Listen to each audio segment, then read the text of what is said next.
Cadê o sem fio?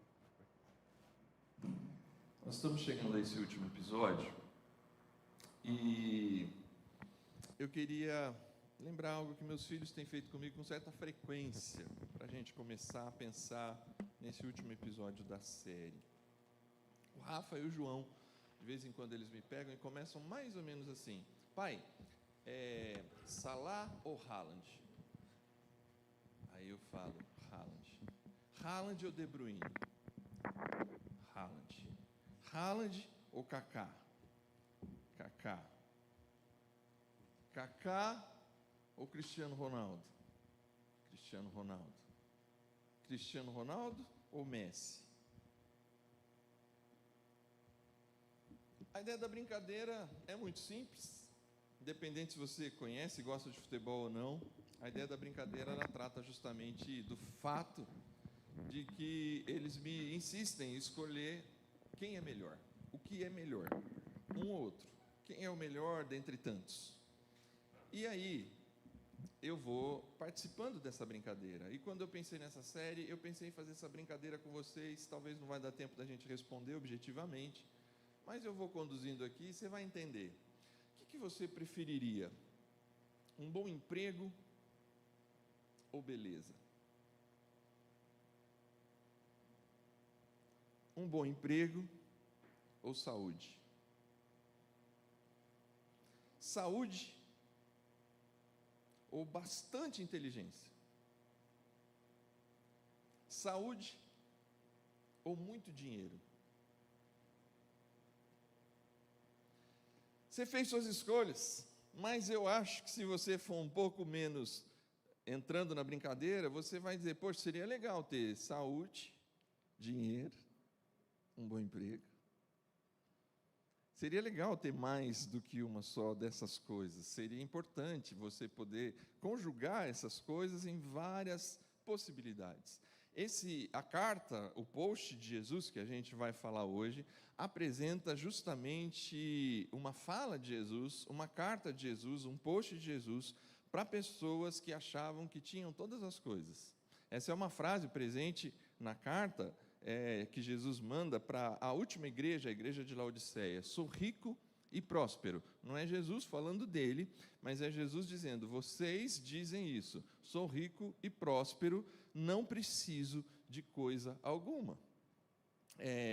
As pessoas que vão receber essa carta pela primeira vez, elas têm uma impressão, porque a gente vai ler daqui a pouco, elas vivem numa cidade muito rica, portanto, dinheiro não é problema para elas.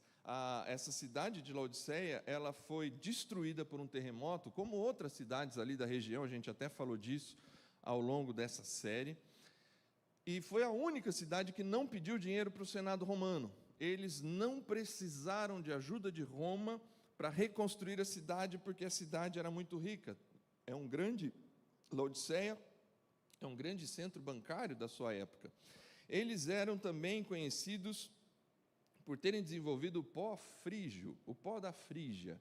Esse pó, ele era bom para os aspectos da oftalmologia, porque ele ajudava tanto os olhos, também da otorrinolaringologia, porque ajudava os ouvidos e o nariz de muitas pessoas, e a medicina da cidade de Laodiceia era uma medicina muito avançada. Nesta cidade, eles tinham muito dinheiro, os empregos eram bons, os salários eram bons, o empreendimento, o empreendedorismo nessa cidade era boa, as pessoas eram prósperas, as pessoas tinham bons médicos, boas clínicas, doenças muito próprias da época, ligadas aos olhos, aos ouvidos e ao nariz, eram doenças que essa cidade era um centro médico que resolvia tudo isso e exportava os seus medicamentos para todo mundo. E lá também havia uma grande empresa, uma grande fábrica ou uma grande estrutura, um polo do comércio e da fabricação de tecidos. E eles tinham esse bem-estar de se vestir bem, de andar na moda, de pagar mais barato pela roupa. Enfim, essa é uma cidade rica e próspera, pessoas que se consideram ricas e prósperas e que não precisam de coisa alguma. Por que eu começo por aqui, com as perguntas, o que você prefere?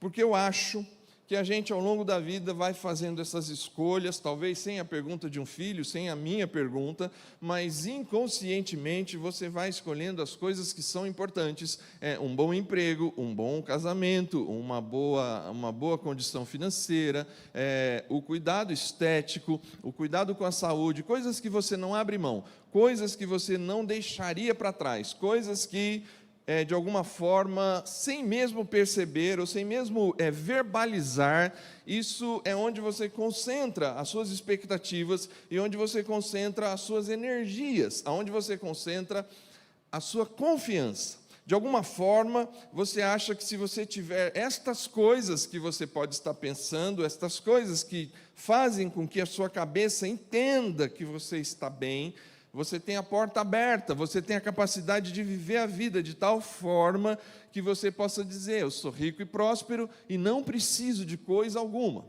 Eu penso que esse não preciso, por isso ele está grifado de uma forma especial, ele é destruidor. Quando você chega em um lugar em que você diz: não preciso de nada, nem de ninguém, não preciso das pessoas, não preciso de mais nada, porque eu tenho tudo, nada me falta, eu tenho tudo. Eu encontrei esse lugar, pronto, eu adquiri o que eu queria, eu trabalho onde eu quero, eu faço do jeito que eu quero, eu vivo a minha vida de tal forma. E talvez, só talvez, nenhum de nós aqui presentes, talvez diga isso. Talvez você não está nesse ponto de dizer: sou rico e próspero, não preciso de coisa alguma. Talvez você ainda precise de coisas, mas talvez a reflexão nessa noite é pensar que, sem querer, você está depositando a confiança daquilo que você precisa, vai continuar te deixando num lugar de solidão. Muito dinheiro, muita saúde, bom emprego, beleza, estética, sei lá o que mais é importante para você. E de alguma forma, essas coisas, elas não preenchem o principal vazio da cabeça, da mente e do coração de um ser humano. Essa igreja Laodiceia, essa cidade de Laodiceia, na verdade a cidade não existe, a igreja não existe mais, ela foi destruída, hoje são só ruínas que guardam ali na região da Frígia, próximo dessas grandes cidades ali na Turquia. Essa cidade que se considerava tão rica, tão próspera, essa cidade que se sentia tão sem necessidade de coisa alguma ou de alguém, é nesse contexto que essa carta é escrita e que eu gostaria de ler para você, para a gente refletir o último post de Jesus. Escreva esta carta ao anjo da igreja em Laodiceia. Anjo, a gente já falou várias vezes, é o pastor da igreja, mas para você entender também a expressão ângelo, ângelos, a ideia de anjo é a expressão de mensageiro, por isso que ela facilmente se relaciona com o pastor da igreja. A tradução poderia ser mais ou menos esta: escreva esta carta ao mensageiro da igreja de Laodiceia. Esta é a mensagem daquele que é o Amém, aquele que é a testemunha fiel e verdadeira, a origem da criação de Deus. Jesus se apresenta nessa carta como o Amém, aquele que confirma que é fiel, que é verdadeiro. Sei tudo o que você faz. Você não é frio nem quente. Desejaria que fosse um ou outro, mas porque é como água morna, nem quente nem fria, eu o vomitarei da minha boca. Você diz: sou rico e próspero, não preciso de coisa alguma, e não percebe que é infeliz, miserável, pobre, cego e está nu. Eu o aconselho a comprar de mim ouro purificado pelo fogo, e então será rico. Compre também roupas brancas, para que não se envergonhe de sua nudez, e colírio para aplicar nos olhos, a fim de enxergar. A Paula falou disso na semana passada, quando ela aponta que as cartas de Jesus, elas são extremamente contextualizadas com a realidade da cidade. Numa cidade muito rica, numa cidade em que tem uma grande indústria de tecidos e numa cidade em que há uma grande produção de medicamentos para os olhos, Jesus se apresenta como aquele que tem a melhor riqueza, aquele que tem as melhores roupas e aquele que tem o melhor colírio para aquela cidade, para aquelas pessoas, para os seguidores de Jesus dentro daquela cidade. E aí ele diz assim: eu corrijo e disciplino aqueles que amo. Por isso, seja zeloso e arrependa-se. Preste atenção, estou à porta e bato. Se você ouvir minha voz e abrir a porta, entrarei e juntos faremos uma refeição como amigos. O vitorioso se sentará comigo em meu trono, assim como eu fui vitorioso e me sentei com meu Pai em seu trono. Quem tem ouvidos para ouvir, ouça o que o Espírito diz às igrejas. Esta é a última carta do capítulo 3 do Apocalipse, os últimos versos do capítulo 3. E no capítulo 4, em Apocalipse, o assunto vai mudar. Se a gente pudesse dar um nome para esse posto de Jesus, é quando você está sozinho porque quer. Quando você decide, porque quer ficar sozinho. Por que Jesus se importa com essa solidão? Por que Jesus se importa e manda essa carta para essa igreja? Essas são palavras de Jesus escritas pelo evangelista Mateus, o primeiro livro do Novo Testamento, e ele diz uma frase que talvez você já ouviu em algum lugar e talvez não soubesse que era a Bíblia: onde seu tesouro estiver, ali também estará seu coração. Jesus diz assim: ninguém pode servir a dois senhores, pois odiará um e amará o outro, será dedicado a um e desprezará o outro. Vocês não podem servir a Deus e ao dinheiro. Jesus, o verso fundamental, porque ele se importa, é o verso 24, mas no verso 21, talvez está a razão pela qual Jesus se preocupa com a nossa relação com as coisas. E ele deixa muito claro: onde está o seu tesouro, aí está o seu coração. Onde está o seu tesouro? Na saúde? Onde está o seu tesouro? Na estética, na beleza? Onde está o seu tesouro? Na grana, no dinheiro? Onde está o seu tesouro? Nos seus títulos? Onde está o seu tesouro? Na sua inteligência, na sua racionalidade? Aonde está o seu tesouro?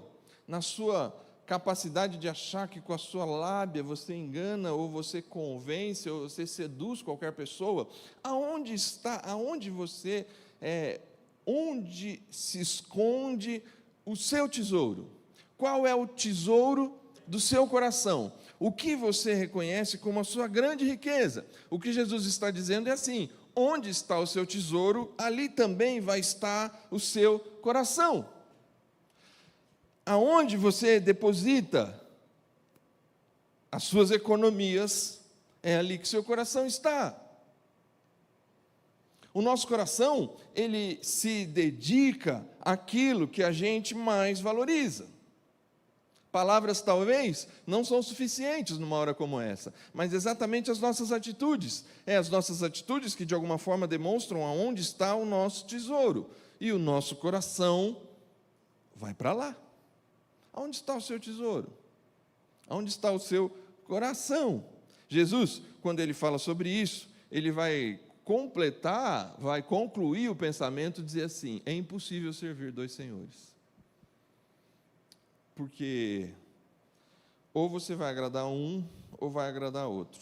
E aí ele conclui: ninguém pode servir a Deus e ao dinheiro. Se você pegar esse texto, dependendo da tradução bíblica, você vai ter: ninguém pode servir a Deus e a Mamon. Mamon não é a fruta mamão, é o nome de um deus. O Mamon é um nome de um deus da cultura do Oriente Médio, que se relacionava com o Deus da prosperidade, o Deus da riqueza, o Deus que concede riquezas às pessoas. Quem queria viver o bem-estar da riqueza, fazia sacrifícios a Mamon. De alguma forma, Mamon aqui, nesse contexto, ele não representa somente o dinheiro em si, mas ele representa tudo aquilo que pode ser o nosso tesouro. Tudo aquilo que para a gente é prosperidade, tudo aquilo que para a gente é riqueza, tudo aquilo que para a gente, de alguma forma, cumpre aquele lugar de a gente achar, se eu tiver isso, se eu conquistar aquilo, se eu for assim, se eu trabalhar em tal lugar, se eu tiver tal título, se eu tiver tal estética, se eu... Ninguém pode servir a Deus e ao dinheiro. E aí, antes que você entenda equivocadamente, não há nenhum problema com o dinheiro. Não há nenhum problema com a saúde, não há nenhum problema com a estética, não há nenhum problema com o melhor emprego, não há nenhum problema com a sua vontade de adquirir conhecimento. Não, muito pelo contrário. Não há nenhum problema nessa sua caminhada em busca de alguns sonhos pessoais, da sua família, da sua própria estrutura, mas há que se ter um cuidado, há que se ter uma atenção, e esse é o problema que Jesus se importa. Esse é o lugar em que Jesus se importa, quando alguém diz assim: pronto, sou feliz e próspero, rico, não preciso mais de coisa alguma, não dependo mais de ninguém, não dependo mais de nada, porque nesse momento, aquelas coisas que são boas, dinheiro, saúde, estética, trabalho, racionalidade e tantas outras, elas ocupam o lugar que não é delas. A gente passa a servir essas coisas, a viver em função dessas coisas. Essas coisas nos tiram o centro, essas coisas assumem o trono do nosso coração, porque aonde está o seu tesouro, está o seu coração. Ninguém, e aí Jesus diz, por que Jesus se importa? Porque ninguém vai conseguir servir dois senhores, ninguém vai conseguir estabelecer uma relação com essas, se a gente pudesse dizer assim, divindades. Ou você serve e reconhece Deus como Senhor, reconhece Jesus como centro da sua existência, ou alguma dessas coisas podem ocupar esse lugar. Por isso Jesus se importa. Bom, que condição é essa? E eu quero ir bem rápido aqui com você. Na carta, ele fala assim: vocês acham que tem muita coisa, muito dinheiro, vocês têm na cidade uma bela estrutura de saúde, e vocês têm um bem-estar social por conta da beleza, da estética e das roupas que a cidade produz. Só que Jesus diz assim: vocês não estão percebendo que vocês são pobres, cegos e estão nus.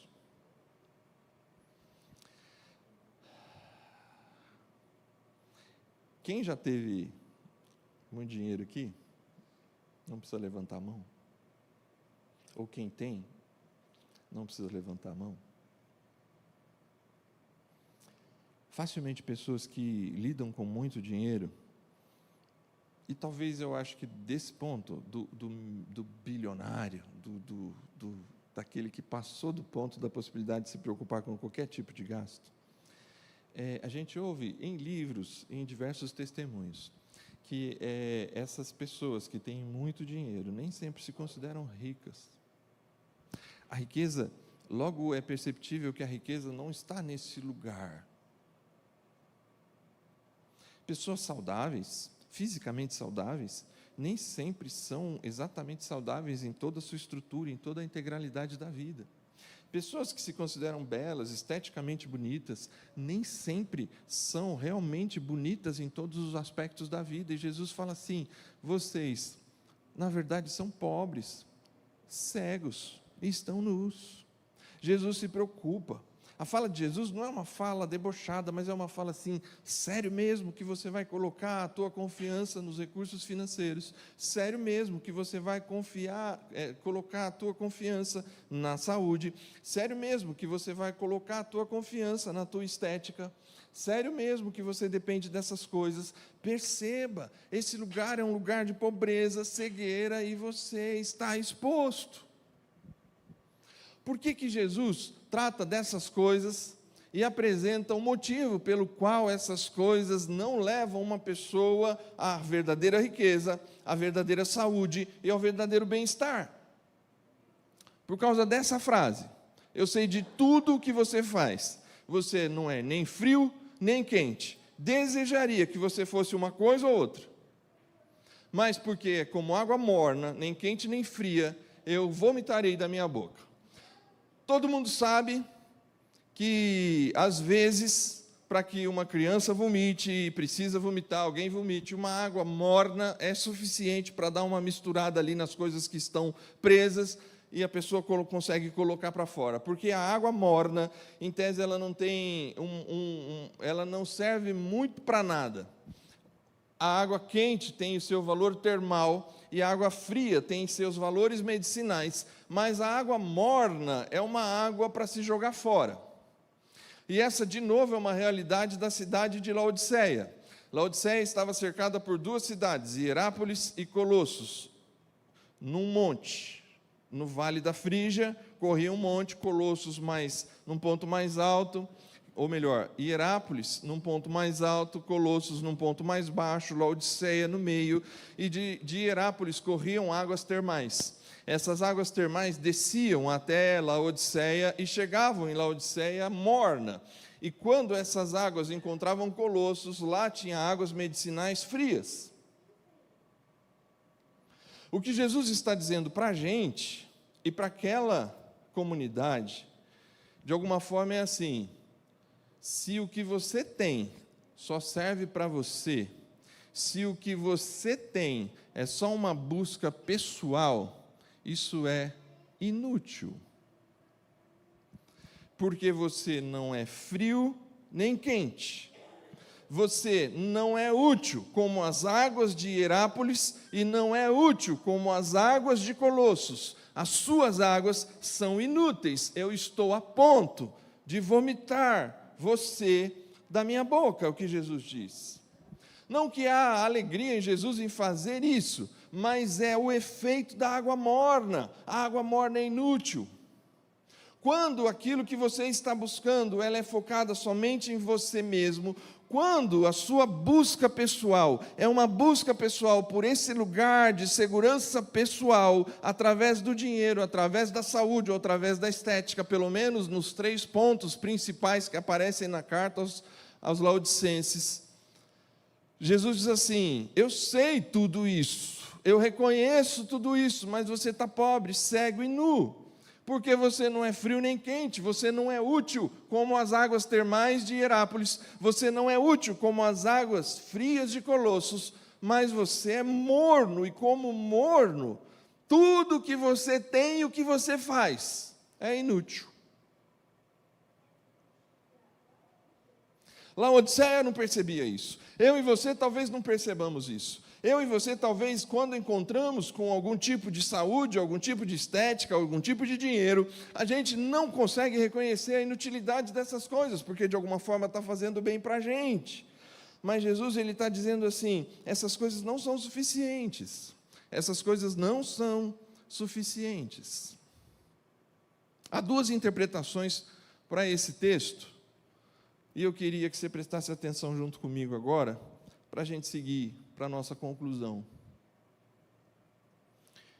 A primeira é a que eu já falei, sinceramente é a que eu mais gosto. A água morna é inútil, a água quente é útil e a água fria é útil.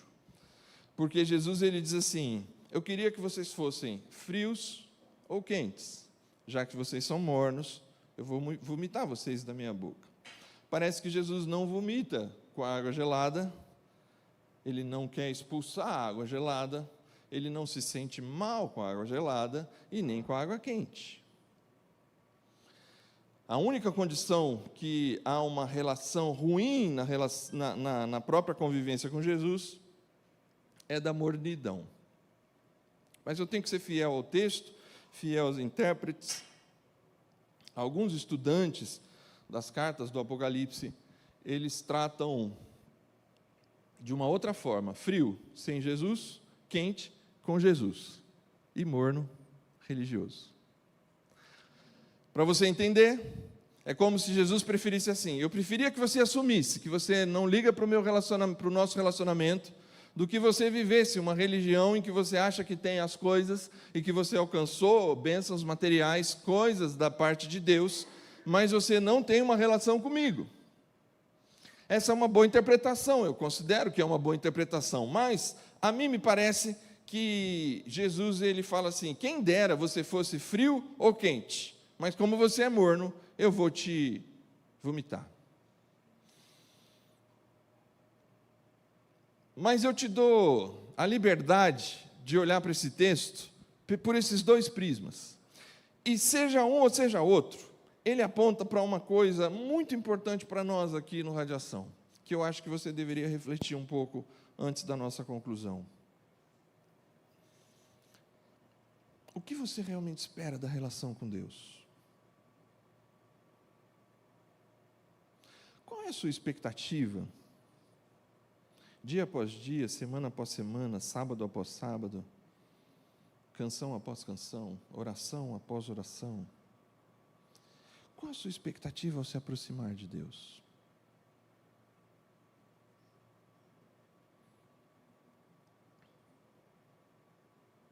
Seja honesto.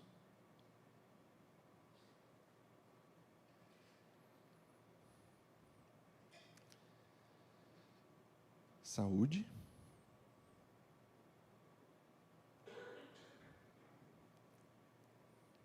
Dinheiro.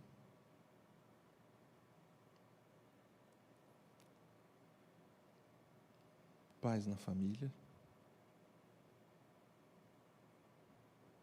Se for possível, um pouquinho de estética e Jesus ajudar a perder a barriguinha é bom. Solução de problemas diversos que a gente tem no trabalho.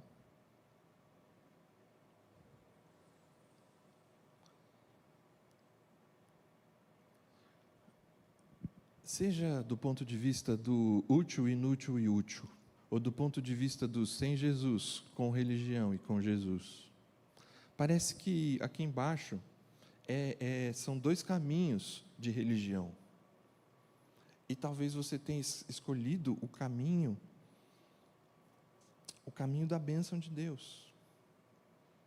O caminho de esperar de Deus coisas. O caminho de esperar que Deus te conceda os desejos do seu coração.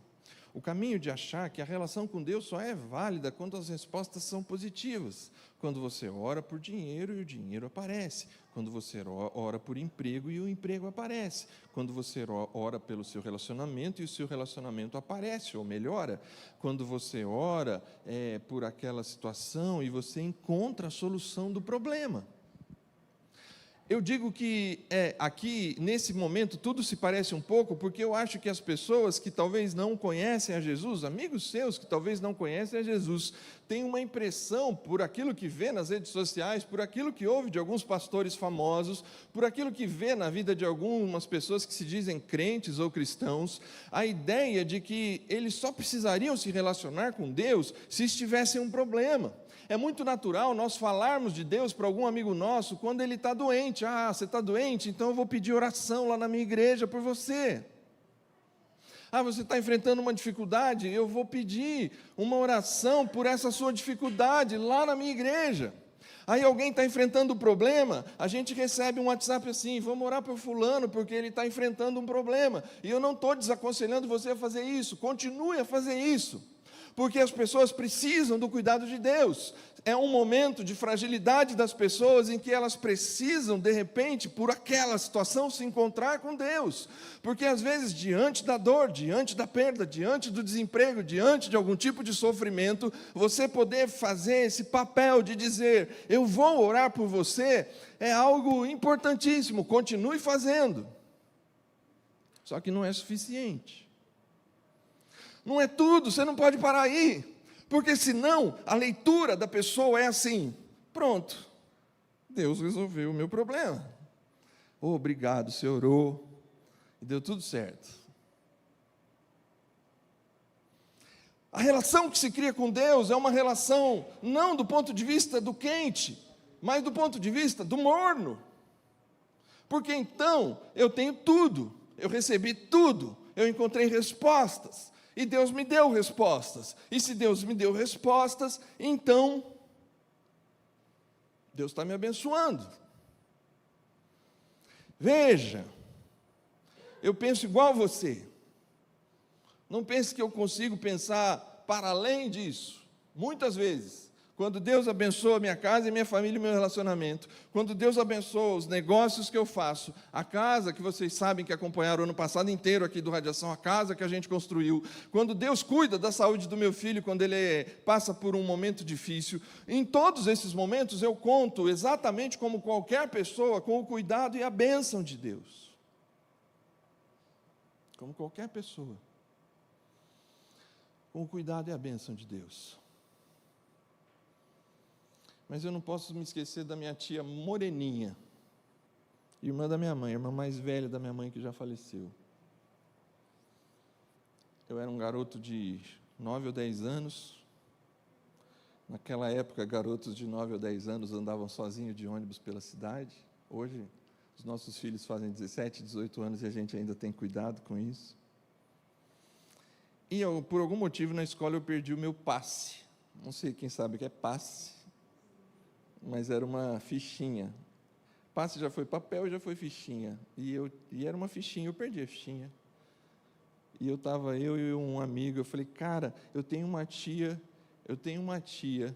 que mora no centro. Eu estudava no Colégio Carlos Gomes, ali do lado da Prefeitura Municipal de Campinas. Eu tenho uma tia que mora no centro, vamos lá na minha tia, e ela vai emprestar o dinheiro para a gente. E eu subi no prédio da minha tia, e ela ficou tão feliz de me receber, e ela fez suco, e ela me deu um bolo. E a gente ficou conversando. E eu falei, tia, eu perdi meu passe. Menino, quanto é o ônibus? Tanto. Me deu dinheiro. Toma. Tia, obrigado.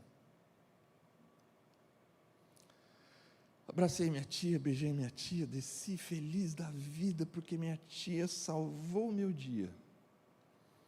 E eu fui embora para casa feliz. Passou alguns meses. A minha tia ficou doente. E eu lembro que passou mais alguns meses, depois de algumas visitas que a minha mãe fez, eu fui visitar a minha tia. Sabe o que minha tia me falou? Ela falou assim para mim, ela olhou no meu olho doente, quase sem voz. E eu falo rindo, mas eu devia estar chorando, que ela falou assim, você só veio na minha casa aquele dia por causa do passe. Isso fere o meu coração, gente, até hoje. É bem verdade, eu era um menino. É bem verdade, eu nunca tive uma relação próxima com essa tia. Mas no coração da minha tia ficou assim, você só me procurou aquele dia por causa da sua necessidade. E não tinha problema nenhum eu ter procurado ela pela necessidade. Mas o que ela quis me dizer naquele dia é por que você não continua vindo pelo menos uma vez por semana, depois da aula, dar um beijo na sua tia antes de voltar para sua casa?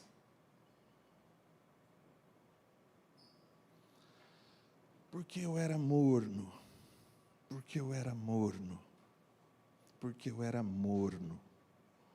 E morno, a gente vomita.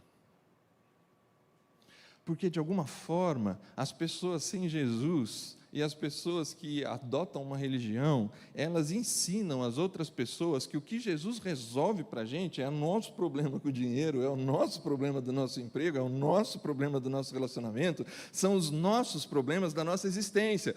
E se Ele não resolve, então não faz sentido. Ou, se Ele resolve, aí a gente, bom, resolveu, então beleza, obrigado lá que a sua igreja orou por mim. Obrigado lá, que foi bom, hein? Meu filho já está em casa. Obrigado que o emprego melhorou, meu chefe melhorou comigo. Obrigado que aumentou meu salário. Então, essa pessoa que não tem Jesus, ela continua achando assim, bom, cada vez que eu precisar de novo, eu falo com fulano e ele vai lá na igreja dele pedir oração por mim. Ou eu mesmo crio essa mentalidade, que eu vou até Deus diante das minhas necessidades, e cada vez que eu preciso, eu vou até Deus. Só que, e as pessoas que podem dizer assim, eu sou rico, próspero, não preciso de nada. E alguém que tem uma vida boa, honesta, está bem de vida, não deve para ninguém, não está com o nome sujo. E quem tem uma vida com uma racionalidade boa, equilibrado na maneira de tratar os filhos, de tratar as pessoas, gente boa, honesta, gente que vive bem, essas pessoas, por conta dessa mentalidade, entendem que religião, entendem que ir a uma igreja, entendem que Jesus é um lugar ou é uma pessoa que atende às necessidades de quem precisa. E a gente é culpado disso. Nós somos culpados disso porque nós criamos uma mentalidade de que Deus resolve problemas. E resolve, esse que é o mais difícil de dizer. Ele resolve, Ele ajuda, Ele abençoa, Ele cura, Ele salva, Ele livra do mal, Ele protege do assalto, Ele oferece as condições de você resolver os seus problemas, Ele abençoa relacionamentos. Mas quando isso não acontece, ou Deus não se importa, ou a gente acha que não precisa exatamente de Deus. Quem dera você fosse frio ou quente, como você é morno, eu vou te vomitar da minha boca. Eu disse, estava tentando concluir aqui para a gente seguir, está diante de nós, nesse posto de Jesus, 2 caminhos. Um caminho de compreender Deus pelas bênçãos que Ele oferece. O outro caminho é compreender Deus que Ele dá as bênçãos. Mas o que Ele realmente quer é uma relação. É que a gente ande junto com Ele. É que a gente entenda que não é o passe do ônibus. É a visita. É ir junto. É compartilhar a vida. Quando está tudo bem ou quando está tudo ruim. Nesse momento, a nossa história, a nossa maneira de encarar, ela é cheia de fervor, ela é cheia de zelo. A expressão do texto, quando ele caminha assim: compre ouro fino, compre vestes brancas, compre o colírio para você enxergar. Isto é, se enriqueça, sim, mas enriqueça de tal maneira que a sua riqueza seja regada de tal fé, o ouro fino, que você não tenha problema em utilizar aquilo que você tem para o bem das outras pessoas. Vista uma roupa, não da sua própria justiça, não da maneira que você acha que você está lindo, mas vista a roupa que eu te dou, uma roupa que traz para você uma capacidade de viver a vida de maneira mais humilde, uma roupa branca que não chama atenção. Essa é a ideia. A ideia do colírio é assim, deixa eu abrir os teus olhos para você entender o que é bom. E ele conclui dizendo assim: portanto, se arrependa, mude, saia desse lugar e vá para aquele lugar. Saia da religião ou de viver sem Jesus e vá para Jesus. Saia da inutilidade e vá para Jesus. Não viva a religião só do ponto de vista das suas necessidades, mas viva com Jesus do ponto de vista da caminhada com Ele, de andar com Ele, de conhecê-lo mais e melhor, de deixar Ele fazer parte da sua vida, dos bons e dos maus momentos, de se alegrar com Ele, de chorar com Ele, de ir até Ele e ensinar as outras pessoas. E aqui é o passo lá que eu não dei ainda. Fale sim, vou orar por você. Mas aproveite a oportunidade para dizer assim: o que você mais precisa é estabelecer uma relação com Jesus. Como mudar? Como encontrar esse arrependimento e zelo? E é aqui que esses estudiosos se apegam para dizer que o ponto importante dessa carta não é ser frio nem morno, mas quente, porque ele termina assim: vocês precisam se arrepender e ter zelo. A palavra zelo é fervor, a palavra zelo é assim: vocês precisam se arrepender e se tornarem quentes, se tornarem apaixonados por aquilo que fazem, ter paixão por Jesus, ter paixão pela relação. E aí ele diz assim: eis que estou à porta e bato. Se alguém ouvir a minha voz e abrir a porta, entrarei e cearei com ele e ele comigo. Preste atenção na imagem desse texto. E aqui a gente fecha o episódio. Onde Jesus está?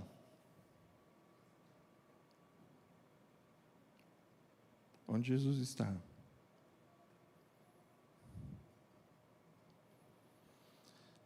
Vamos fazer a cena? Coração está aqui. A Paula falou, né? Do coração. dele morar no nosso coração, dele se sentir bem-vindo no nosso coração, que o nosso coração é de Jesus. Só que aí, um seguidor de Jesus assim, um religioso que tem as bênçãos de Deus,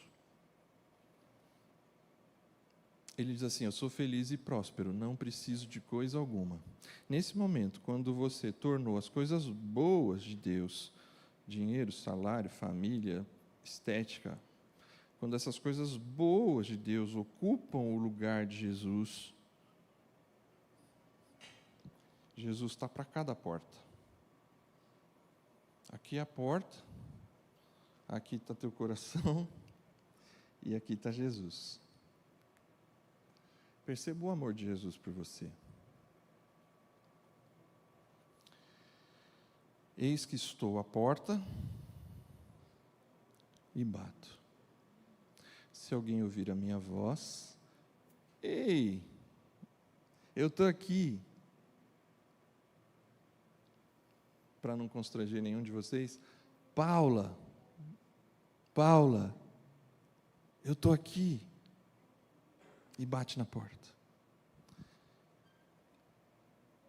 Se alguém ouvir a minha voz e abrir a porta, eu entrarei e cearei com ele e ele comigo.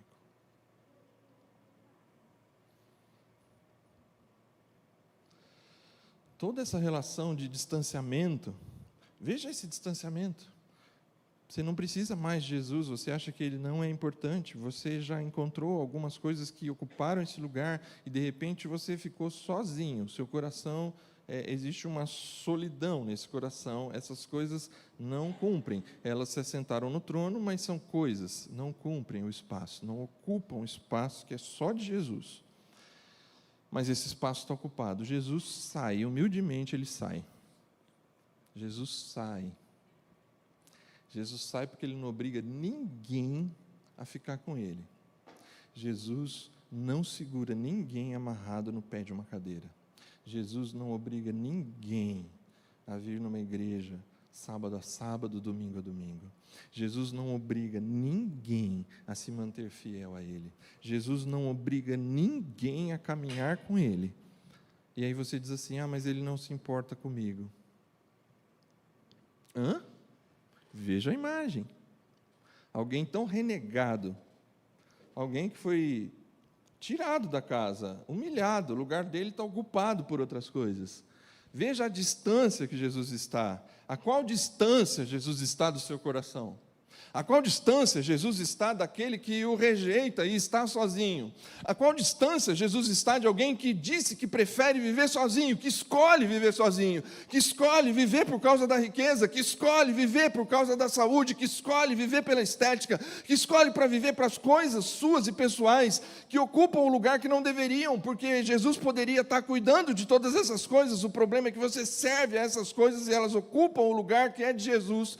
E aí, veja, se alguém fizesse isso comigo ou com você, se alguém fizesse isso comigo ou com você e tirasse a gente da vida dessa forma, se um de nós fosse tirado dessa forma da vida de uma esposa, de um filho, de um patrão, de um grande amigo que nos traiu e nos afastou, a qual distância nós estaríamos? Ouso dizer que inacessíveis. Ouso dizer que bloqueando as redes sociais da pessoa. Ouso dizer que a gente não atenderia o telefone. Ouso dizer que se a gente soubesse que está num shopping, a gente vai para o outro shopping. Se a gente vê numa calçada, a gente atravessaria para o outro lado da calçada, porque a gente não convive bem com a rejeição. E é natural.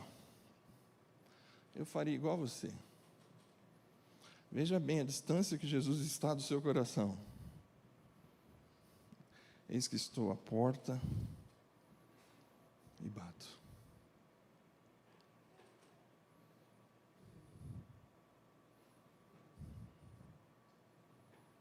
É assim, Jesus, por favor, Jesus. E Ele não rompeu com a rede social, não bloqueou o telefone, não desviou a calçada. O Deus dos deuses, Senhor dos senhores, que você escolheu viver sem, sem pudor ou orgulho, ele diz assim: eu estou aqui. Eu nunca saí daqui. Eu nunca fui para longe. Você me deixou. Eu nunca te deixei. Você fechou a porta do seu coração para mim. Eu nunca fechei. Você acha que eu não me preocupo com você? Eu tenho ouvido o seu choro, o seu lamento, todos os dias. É você que não ouve eu bater na porta e a minha voz. Eu nunca te deixei. Eu nunca me afastei. Eu sempre estive aqui, na porta, batendo, esperando você me convidar para entrar. Você nunca esteve sozinho. Você nunca esteve sozinha. Eu nunca te deixei só.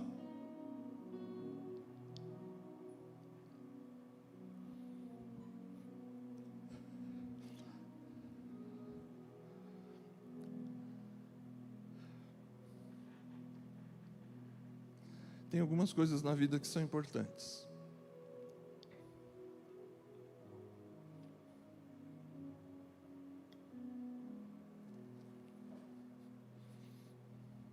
E eu me junto a vocês e aos laodicenses.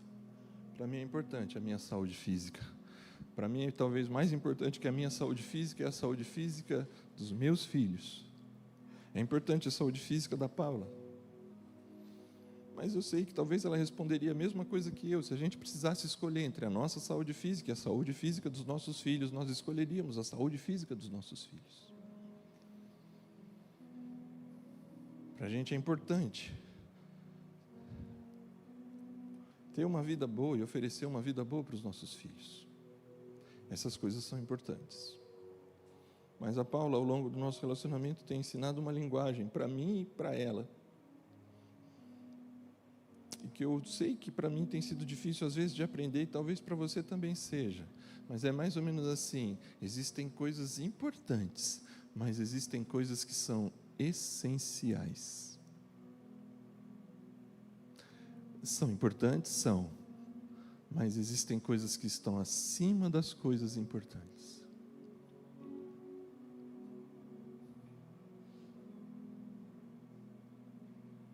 No campo do essencial, na minha casa e na minha família, hoje tem duas coisas.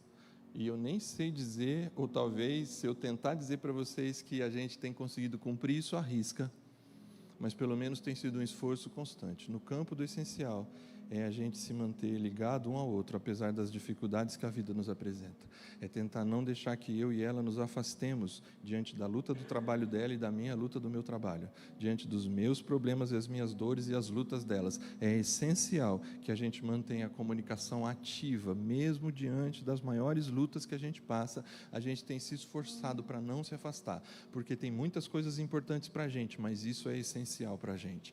E a outra coisa que é essencial para a gente é entender que todas as coisas importantes estão abaixo da possibilidade da gente se afastar do relacionamento com Jesus, mesmo quando parece que Ele não está dentro da nossa casa, mesmo quando a gente não ouve a sua voz, mesmo quando a gente não entende o que Ele está fazendo, mesmo quando há frieza no nosso coração, mesmo nos dias em que parece que Deus não está nos ouvindo, nós decidimos, porque por fé nós entendemos que Ele sempre esteve conosco e nunca nos deixou, e Ele tem essa disposição, porque a gente precisa passar por algumas coisas, mas Ele está na porta, e cada vez que a gente abre a porta, Ele de novo toma conta da casa, e Ele não vai cobrar todo o tempo de distanciamento, mas Ele vai abrir a casa, e aí como anfitrião da casa, porque Ele é o dono da casa, Ele faz o jantar, e Ele senta como quem sentasse com um amigo,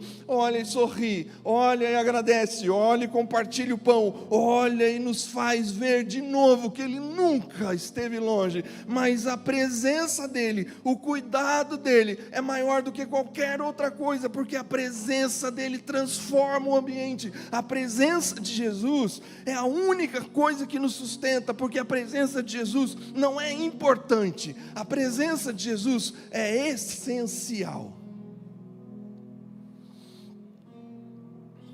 A gente vai cantar, mas eu preciso resumir para você a série, porque essa série são os posts de Jesus, e o vídeo disse várias vezes para a gente vai ver o que Jesus pensa da igreja, o que Jesus pensa de nós. Esses são os 7 posts de Jesus, as 7 cartas que a gente leu desde setembro, apresentam 7 mensagens para a gente, que completam a relação com Jesus. A gente olhando as 7 mensagens juntas, de alguma forma completa a expectativa de Jesus para mim e para você. A primeira delas lá em Éfeso, que você ame como Ele amou. A gente precisa amar as pessoas como Jesus amou. A gente precisa amar Jesus desse jeito que Jesus ama. E apresentar o amor de Jesus para as pessoas do mesmo jeito que o amor de Jesus foi apresentado para nós. A gente é convidado por Jesus a ter fé diante dos maiores sofrimentos. A gente é convidado por Jesus a ter fé diante das maiores dores. E quando as respostas não vêm positivas, do jeito que a gente espera e do jeito que Laodiceia recebeu, a gente continue tendo fé que vale a pena amar com Jesus e viver com Jesus. A gente é convidado a manter a constância. Gente, essa é uma coisa das mais difíceis para um ser humano, manter a constância. Eu te convido, Jesus te convida, mantenha a constância vai te fazer bem, nos dias bons e nos dias ruins, no muito calor ou no muito frio, na muita chuva ou no calor excessivo que a gente está vivendo. Não invente desculpas, mantenha a constância na relação com Jesus, seja autêntico.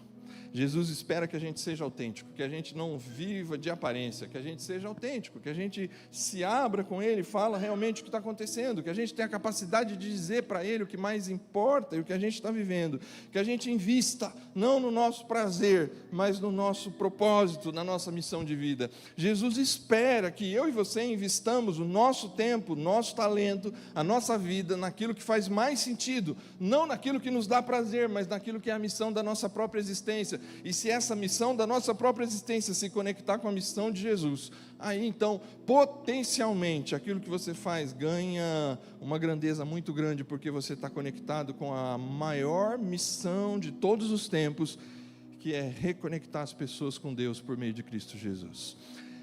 Ele tem uma expectativa que nesse processo a gente amadureça. A gente não pode viver menino, a gente tem que amadurecer. A vida tem que ensinar a gente a amadurecer. A gente tem que ter constância, passar pelas dores e sofrimentos, e isso vai criando casca, isso vai criando músculo. Quando as coisas dão errado, quando as coisas ficam difíceis, quando o casamento termina, quando a gente perde um ente querido, quando o emprego não é como a gente imaginava, quando o relacionamento está difícil, quando as coisas se complicam, aí é a hora de criar casca, aí é a hora de amadurecer, aí é a hora de enfrentar, não é a hora de desistir, não é a hora de achar que Deus não está com você, não é a hora de achar que Deus não liga para você, é a hora de você mostrar que você está com Jesus e vai. Todos esses 6 itens talvez pareça que encontra base no 7º, que você tenha prazer de ter Jesus dentro da sua casa, que você tenha prazer de ter Jesus dentro da sua casa, que você tenha prazer de se relacionar com Jesus, que Jesus não seja para você o que a tia moreninha foi para mim, uma fonte de uma necessidade, que Jesus seja para você o teu relacionamento, a tua vida, para te dar estrutura, para seguir em frente. Ele não quer que nenhuma das coisas ruins das cartas aconteçam para mim e para você. Todas as cartas foram escritas, e no final de todas as cartas têm a mesma mensagem: ao que vencer.